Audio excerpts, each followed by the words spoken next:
The boy couldn't stay with his mother any longer, so he thought he could live in an empty house. But what he found there changed everything about his life.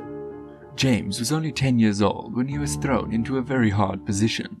Like always, his mother came home from work early with a bunch of beer. She finished all of them in one night. When she couldn't buy any, she'd go to the kitchen cabinet and take out a liter of vodka that she kept there for emergencies. She would get drunk and fall asleep on the couch. She would get angry and yell at her son, barely being able to understand what she was saying. Then she couldn't fall asleep, or more accurately, she was passing out, sometimes on the couch and other hard times on the floor in the hallway. James would sometimes wake up in the middle of the night because sounds were coming from the bathroom. Her mother had just thrown up her food. Hillary was an unhappy person. On some days, she kicked out her son so she could stay with her new boyfriend, who was rude and used drugs and didn't like kids. James was in a very bad position because he had no place to go. He would end up staying in parks, woods, or randomly walking the streets until it got dark. He would come home very hungry, but there was never a meal waiting for him. He made his own snacks sometimes. James was afraid that his mother would leave him, but he stayed strong even though he knew that staying in the house was always a risk. He knew that the man his mother was seeing could be dangerous. One day, the man held his arm tightly and poked a pocket knife at him. As he walked in, he asked the boy why he was there and what he was doing. James was so scared that he couldn't talk for a second, but he tried hard not to cry. His mother saw what was going on, but didn't do anything. James wasn't sure if she was scared of her boyfriend, or if she was so drunk that she didn't know what was going on. James just put his head down and went to his room, where he prayed that the man would leave soon. He realized during the night that living there was like being held captive by his own mother and her boyfriend. James then put some clothes and some souvenirs in a school bag and went out into the city to look for a place to spend the night. He found a small, run-down house in the middle of nowhere. He didn't want to open the window because he was afraid it would fall on his feet. Still, he decided to go inside and see if he could find an area where he could sleep for the night, because it was really cold outside. When he walked in, he saw the inside was still pretty good, and there wasn't much wind. In one of the rooms, he found a bed made of old cardboard boxes, and that was the end of that terrible day for James. He was upset, hungry, and sad. The best thing he could do would be to sleep, and that house would be a safe place for the next few days. He didn't know what to do or what would come next. The next morning, he had more time to look around the house. He found so many cardboard boxes in the back that he could sell them to a recycling center and make a few bucks. He might even be able to get a simple meal. As he started going through the boxes, he was going to trade for cash. He found one that was still sealed. He gave it a shake and saw that there was something inside. He was very interested in what was inside the box, so he started ripping the tape. James was so shocked that he couldn't believe what he was seeing. As soon as he opened the box, he took out a lot of money. The boy was scared and happy at the same time, and he wondered how all that money could have been left there. Would someone come back for it? So James decided to put the money somewhere safe, but he would keep an eye out for it to make sure that no one came looking for it. But he didn't have any money with him, so he took a few bills from the money he found to buy something to eat. It was almost noon when he went to the nearby restaurant to have his first meal after running away from his mother's house. He asked for a burger, fries, and a soda. Then he ate a delicious pie. James was very hungry, and that was the best meal he had had in years. He then took a walk around the city and bought more food to eat for the rest of the day. He ran into an old couple at the grocery store, and they noticed how lonely the young man must have been. His clothes were wrinkled and had a light dusting on them. They felt sorry for him and asked where his parents were. James told them the whole story, which made them both feel very sad. After a minute of looking at each other and talking quietly, they said that this wasn't right and that James shouldn't be alone on the street or in an empty house. Then the couple asked the boy to come spend at least some time with them. They said that they were old and never had kids. They lived on their own a bit outside of town, and there was room for James. The boy thought he had nothing to lose, and that the two old people seemed like quiet people who wanted to help, so he said yes to the invite. He ran back to the empty house to get his clothes from his bag. He hid the money again in another room of the place and planned to come back every day to see if anything had changed. Moving into the couple's house went pretty well. In reality, the two were just regular people who wanted to help and support the boy. Since they were retired and didn't have any responsibilities at home, they went back to the city all the time to buy something or just to kill time. Every time they went downtown, James used to use the chance to run to the empty house. Everything was always exactly the way he left it. The money was still where he had hidden it, even a few months later. The box was where it had always been, so James thought that the person who had hidden that money would not come back to get it. He put all the cash in his bag and went back to the house where he lived with the two older people. He didn't tell either of them what he had found on his first night alone. He found a spot in his room that was great for hiding. The days after that were pretty normal for James. He went to school, helped the elderly at home, ate what they ate, and went for walks with them. I didn't have to think about the threats of violence when he got home.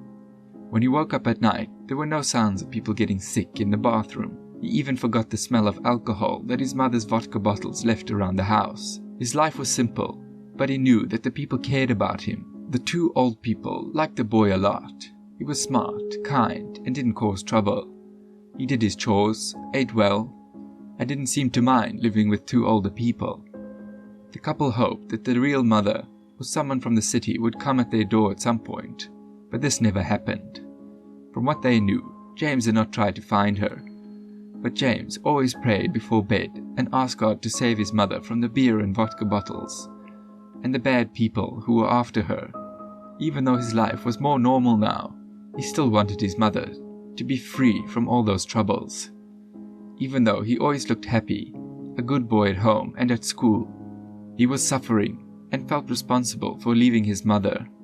He didn't know if what he did was right, but he did it to stop something worse from happening. He found that these bad thoughts never worried him when he worked hard at school or when he was reading a book.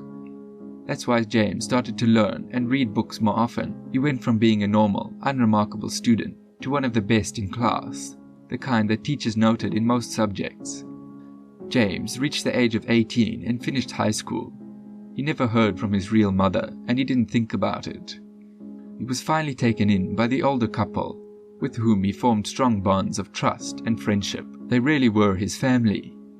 He thought about going to medical school, because he was still a good student. He wanted to help people in trouble in some ways, just like he had been helped when he needed it the most. James then told his adopted parents that he wanted to go to medical school. The couple thought it was a very kind thing for him to do, and they were sure that he would have a good chance to get in.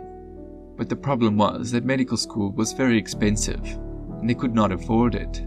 They said that they were sorry that they weren't rich enough to pay for his education. They also said that it would be hard to get a loan from the bank now that they were old. But James told them not to worry, or say they were sorry, because he might have a solution. Then he told them that right before he was taken in, he had found a huge amount of money in a box, and that all that money was still hidden in his room. When the boy showed them the amount, the couple's mouths dropped open. Together, it was more money than either of them had ever seen. James said that when he was a child, he was afraid to talk about it because he thought the couple would think that he stole something, and then they wouldn't like him or trust him anymore. On the other hand, he was afraid that they would find out he had taken all the money and threaten his new family.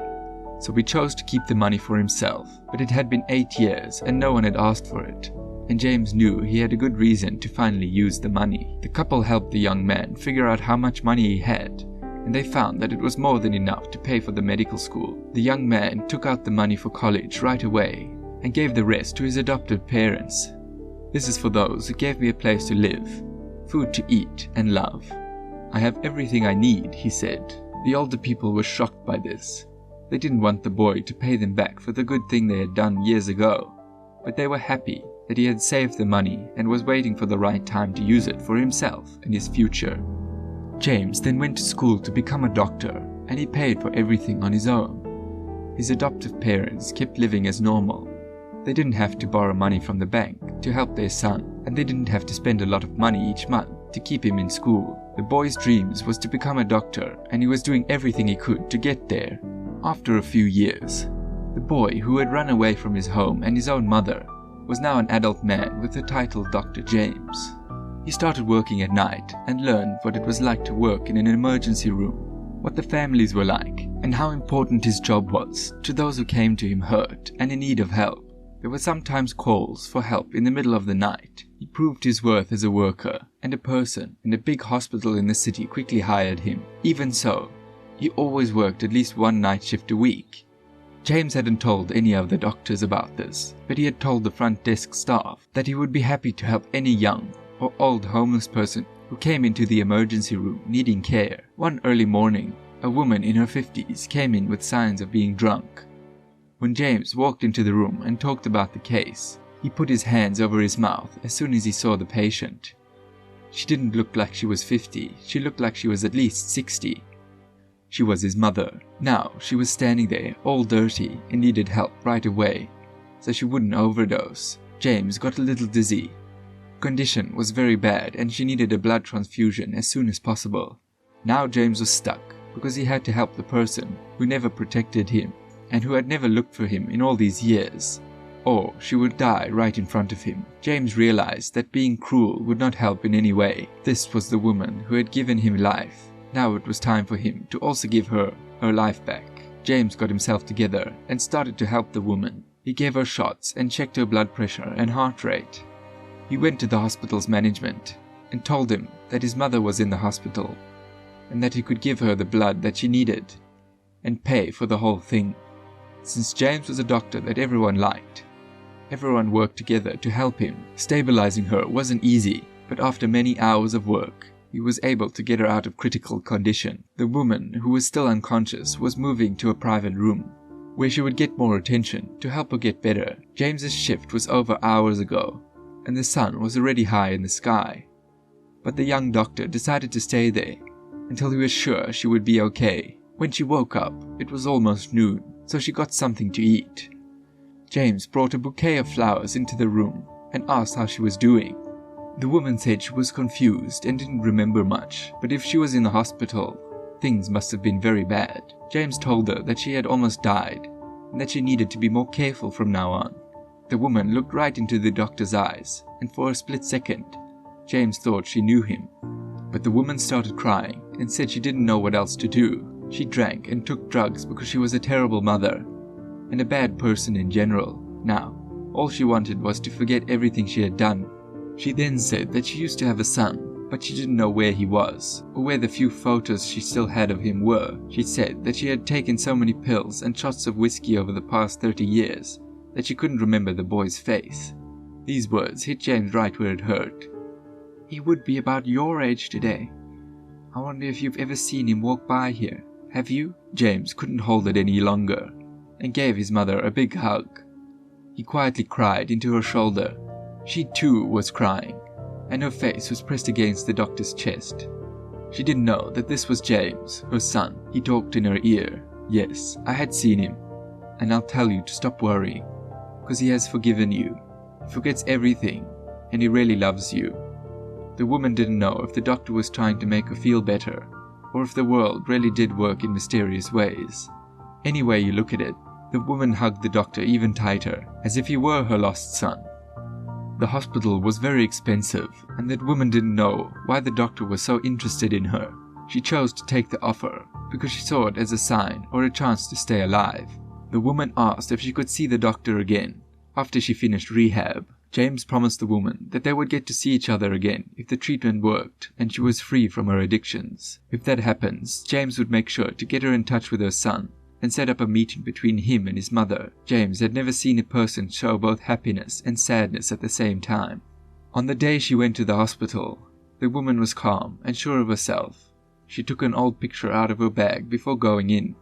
It was an old picture of James when he was still a child. The woman looked at the picture carefully and then kissed it gently. "When I come here, I'm one person, and when I leave, I'm another," she whispered. "I will do everything to find you again, my son." James held back his tears. For a second, he thought about telling her right then that he was her son. But as a good doctor, he knew the best thing for his own mother was for her to go through the procedure of cleansing her body and mind.